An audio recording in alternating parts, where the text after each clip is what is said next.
Alkisah, di ufuk timur Nusantara, tersembunyi sebuah negeri yang diselimuti kabut legenda dan keajaiban. Inilah Fatagar, sebuah kerajaan megah yang berdiri di antara pegunungan perkasa dan lautan biru tak bertepi. Masyarakatnya hidup dalam damai dan kemakmuran, di bawah naungan seorang raja yang arif dan bijaksana. Namun, kedamaian Fatagar bukanlah sesuatu yang datang begitu saja. Jauh sebelum era keemasan itu, negeri ini pernah berada dalam cengkeraman kegelapan. Konon, seekor naga raksasa bernama ular putih besar meneror daratan dan lautan. Sisiknya sekeras baja, napasnya membawa wabah, dan amukannya mampu menenggelamkan pulau-pulau. Rakyat hidup dalam ketakutan, persembahan demi persembahan tak mampu meredakan murkanya. Para satria terhebat dari berbagai penjuru mencoba menaklukkannya, namun semuanya gugur di hadapan kekuatan sang naga. Di tengah keputusasaan itu, muncullah dua sosok pahlawan kembar, Mbah Mudi dan Mbah Gemi. Mereka bukanlah bangsawan,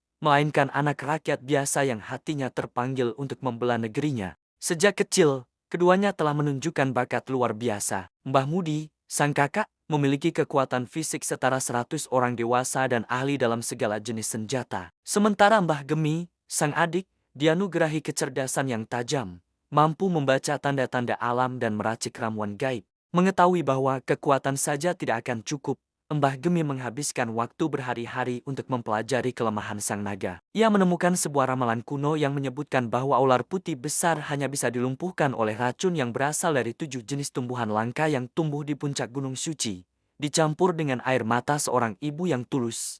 Dengan petunjuk itu, Mbah Mudi memulai perjalanan berbahaya mendaki Gunung Suci. Ia melewati hutan belantara yang penuh makhluk buas dan tebing-tebing curam yang menguji nyali. Sementara itu, Mbah Gemi mempersiapkan rencana pertempuran, menyatukan sisa-sisa prajurit dan meyakinkan rakyat untuk tidak kehilangan harapan. Setelah berhasil mengumpulkan ketujuh tumbuhan dan mendapatkan air mata tulus dari ibunda mereka sendiri, Mbah Gemi menciptakan sebuah panah beracun. Panah itu bukanlah panah biasa. Ujungnya berkilauan dengan cahaya magis, siap untuk menjalankan takdirnya. Pertempuran epik pun tak terhindarkan. Mbah Mudi memancing ular putih besar keluar dari sarangnya di dasar laut. Pertarungan dahsyat mengguncang bumi dan langit, lautan bergolak, ombak setinggi gunung menerjang daratan. Mbah Mudi dengan gagah berani menahan setiap serangan sang naga, memberikan kesempatan bagi adiknya. Pada saat yang tepat, ketika sang naga membuka mulutnya untuk menyemburkan api kutukan, Mbah Gemi melepaskan satu-satunya panah beracun miliknya.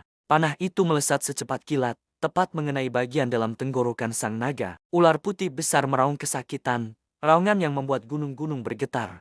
Sebelum akhirnya tubuh raksasanya jatuh tak bernyawa ke dasar lautan. Kematian sang naga disambut dengan sorak-sorai kemenangan. Langit yang tadinya gelap kembali cerah, dan laut yang bergolak kembali tenang. Sebagai penghormatan atas jasa mereka, rakyat menubatkan si kembar Mbah Mudi dan Mbah Gemi sebagai pemimpin pertama mereka. Di bawah kepemimpinan merekalah, kerajaan Fatagar didirikan. Nama Fatagar sendiri berasal dari kata pata yang berarti patah atau putus, dan ular, yang melambangkan putusnya teror sang naga. Kerajaan Fatagar kemudian tumbuh menjadi sebuah peradaban yang agung. Mereka membangun istana megah dari bebatuan gunung dan kapal-kapal perkasa yang terinspirasi dari sisik naga, sebagai pengingat akan kemenangan besar mereka. Konon, tulang belulang ular putih besar yang berada di dasar laut berubah menjadi gugusan pulau-pulau karang yang indah, melindungi Fatagar dari badai dan menjadi sumber kehidupan bagi para nelayan. Legenda Mbah Mudi dan Mbah Gemi terus hidup dari generasi ke generasi. Kisah mereka bukan hanya tentang menaklukkan monster, tetapi tentang kekuatan persaudaraan, kecerdasan yang melampaui kekuatan kasar, dan keberanian yang lahir dari cinta terhadap tanah air. Hingga hari ini, masyarakat di sekitar Fak-Fak, Papua Barat,